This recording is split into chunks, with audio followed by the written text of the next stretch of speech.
Terima kasih Anda masih bersama kami. Bagi Anda yang baru bergabung, kami hadirkan kembali 3 berita utama hari ini.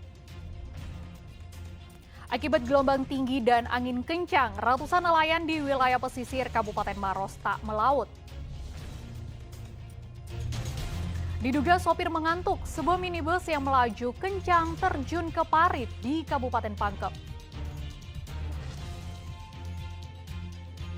Seorang santri di Kota Parepare mengalami penganiayaan. Sang bocah diduga disetrika di punggung sebagai bentuk hukuman.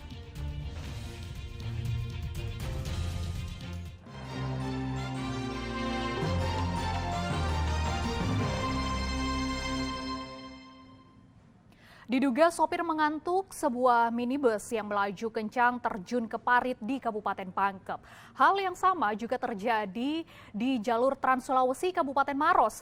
Karena sang sopir mengantuk, pickup bermuatan buah terbalik usai menabrak trotoar.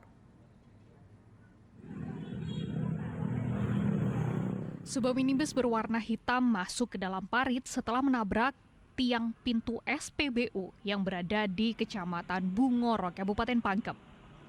Peristiwa itu terjadi pada Sabtu dini hari. Mobil yang dikemudikan Ahmad Fajri tersebut bergerak dari arah Kabupaten Baru menuju arah Kota Makassar bersama seorang rekannya bernama Sukma. Namun karena diduga mengantuk, sopir lalu tak bisa mengendalikan mobil hingga terjun ke parit. Kedua korban lalu dievakuasi salah satu karyawan SPBU ke Rumah Sakit Umum Daerah Batara, Siang, Pangkep. Keduanya mengalami luka ringan. Setelah Sabtu pagi, sopir lalu menghubungi anggota keluarganya untuk melihat mobilnya yang masih berada di dalam parit. Kasus ini juga telah dilaporkan ke unit Laka Lantas Polres Pangkep untuk penanganan lebih lanjut. Mobil Toyota Avanza ini bergerak dari arah utara ke selatan, yaitu dari arah Baru ke Makassar. Diduga dalam kecepatan dan kurang konsentrasi, mengantuk, sehingga oleng ke kiri, bahu jalan dan menabrak sebuah tiang atau pembatas, lalu terjatuh ke dalam parit. Kecelakaan yang diduga akibat dari sopir yang mengantuk juga terjadi di jalur Trans Sulawesi, tepatnya di Poros Maros Pangkep, Kabupaten Maros. Pickup bermuatan buah terbalik di jalur Trans Sulawesi, tepatnya di Poros Maros Pangkep, Kabupaten Maros pada Sabtu pagi lalu. Mobil pickup yang dikemudikan oleh lelaki bernama Muslimin ini bergerak dari arah Mamuju, Sulawesi Barat, menuju Kota Maros mengangkut berbagai jenis buah. Namun saat memasuki wilayah Kabupaten Maros, tepatnya di lingkungan Bonto Kapeta, mobil pickup mengalami kecelakaan tunggal setelah menabrak trotoar hingga terbalik. Petugas kepolisian Satlantas Polres Maros yang menerima laporan langsung melakukan olah TKP dan mengevakuasi mobil ke pinggir jalan. Sejumlah warga juga tampak membantu memindahkan buah yang berserakan di tengah jalan demi kelancaran arus lalu lintas. Penyebab utama kecelakaan tunggal dikarenakan sopir mengantuk hingga hilang konsentrasi saat berkendara setelah melalui perjalanan panjang dari Sulawesi Barat. Memuat buah-buahan. Buah-buahan ya, Iya, Pak? seperti durian, ada sukun, ada pisang dengan rambutan. Rencana mau dibawa kemana, Pak? Hasil jualannya. Menurut keterangan pengemudinya bahwa barangnya tersebut mau dibawa ke Pasar Teramo, Kabupaten Maros. Sampai bisa terbalik, Pak, itu karena apa, Pak? Apakah mengantuk atau bagaimana, Pak? Ya. Jadi menurut keterangan dari pengemudinya bahwa yang bersangkutan mengantuk. Tidak ada korban jiwa dalam insiden kecelakaan ini. Sang sopir hanya mengalami luka ringan pada bagian pelipis dan bengkak di area kepala. Insiden ini juga sempat membuat kemacetan dari arah Pangkep menuju Kota Makassar, lantaran seluruh buah muatan dari mobil berserakan di jalan. Tim Liputan melaporkan. Diduga korsleting akibat terkena ranting pohon yang tumbang, kabel bertegangan tinggi di atas tebing lokasi longsor di Kabupaten Maros meledak hingga mengeluarkan percikan api.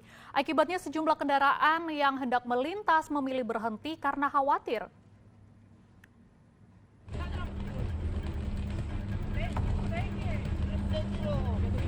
Detik-detik kabel listrik bertegangan tinggi meledak dan mengeluarkan percikan api di Jalan Poros Desa Padaelo, Kecamatan Malawa, Kabupaten Maros, terekam kamera warga. Akibatnya sejumlah pengendara yang hendak melintas memilih berhenti lantaran takut terkena percikan api. Bahkan salah seorang pengendara sepeda motor sempat terjatuh lantaran panik saat hendak memutar arah. Anggota kepolisian sektor Malawa yang berada di lokasi langsung mengamankan lokasi kejadian dan melarang warga untuk mendekat. Diduga kabel bertegangan tinggi ini terbakar setelah terkena ranting pohon yang tumbang akibat tebing longsor. Pohon tersebut terjatuh karena dari atas tebing sehingga menutupi badan jalan dan rantingnya mengenai tiang listrik lalu mengena kepada kabel yang bertegangan tinggi. Dalam kejadian ini tidak ada korban jiwa dan arus lalin pun tetap terkendali lancar. Akibat kabel listrik terbakar, sejumlah petugas yang tengah membersihkan material longsor memilih menjauh dari lokasi. Sementara pohon tumbang yang menutupi sebagian jalan telah dibersihkan oleh petugas. Sementara akses Jalan Poros Maros Bone lumpuh total akibat material tebing longsor yang menutup jalan. Akibat kejadian ini, kemacetan panjang selama 10 jam terjadi. Polisi belum berani membuka jalan lantaran batu yang berada di atas tebing masih rawan longsor. 3 unit kendaraan eskavator dikerahkan untuk mengangkut material tanah longsor. Pengendara diimbau untuk sementara melalui jalur Poros Bulu 2 di Kabupaten Sopeng. Raisa Bu melaporkan dari Kabupaten Maros. Seorang mahasiswa babak belur usai dipukuli sejumlah pemuda saat tiba di rumah kosnya. Ternyata penyebabnya sepele karena diduga pelaku terkena cipratan air saat korban mengendarai sepeda motor.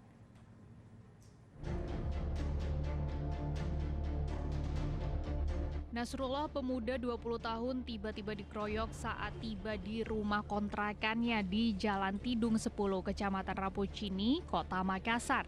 Akibat pengeroyokan pada Selasa pekan lalu, korban mengalami luka sobek pada bibir dan luka pada tangan. Berbekal rekaman CCTV, unit reskrim Polsek Rapucini menangkap seorang pelaku bernama Idam yang bersembunyi di rumah yang tak jauh dari lokasi penganiayaan. Diduga motif pengeroyokan karena pelaku terciprat air saat motor korban menginjak genangan air. Pelaku yang tengah mabuk lalu mengejar dan mengeroyok korban. Kelima pelaku juga melempari rumah kos menggunakan batu. Rumah kosnya mencari dan menemukan yang menggunakan motor Scoopy kemudian melakukan penganiayaan. Dan memang korban yang mengendarai motor itu memang atau salah sasaran? Jadi sampai saat ini masih melakukan penyelidikan, termasuk korban ini memang dia melintas dan untuk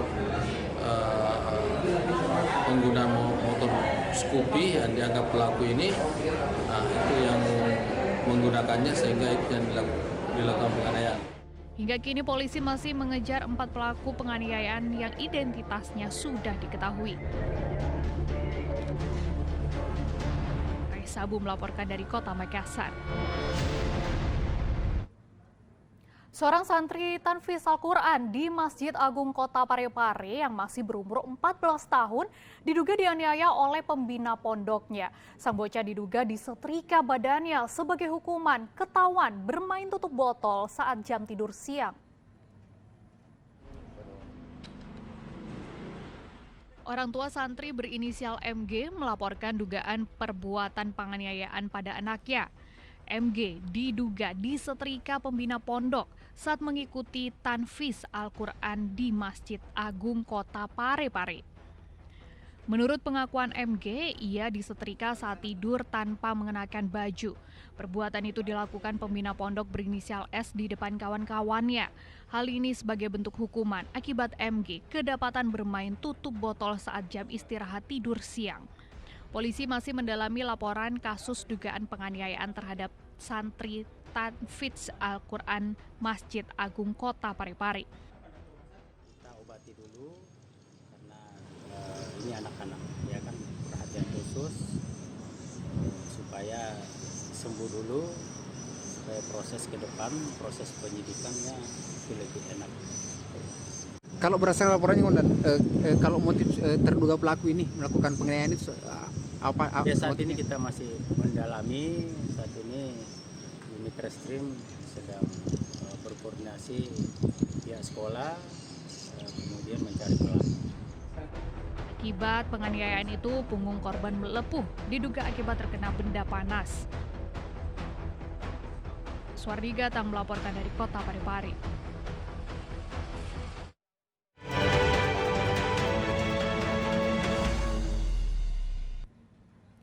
KPU Kota Makassar melantik lebih dari 28.000 petugas kelompok penyelenggara pemungutan suara atau KPPS se-Kota Makassar. Mereka akan bertugas di 4.000-an TPS di 15 kecamatan.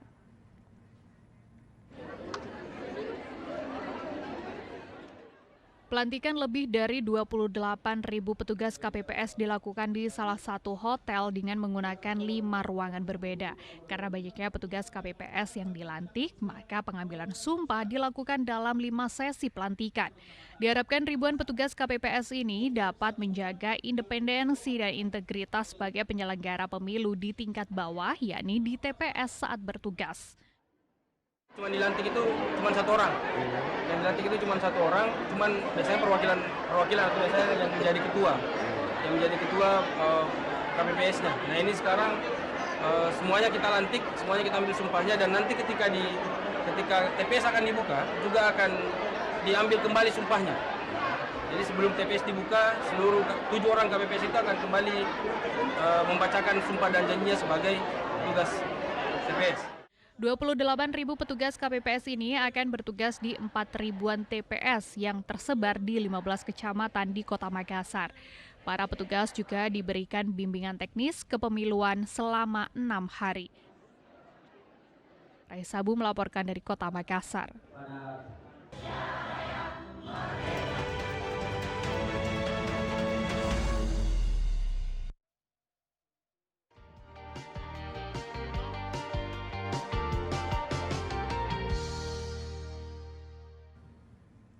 Informasi tadi mengakhiri jumpa kita. Atas nama rekan bertugas, saya Frin Meriana mengucapkan terima kasih atas kebersamaan Anda. Selamat beraktivitas dan sampai jumpa.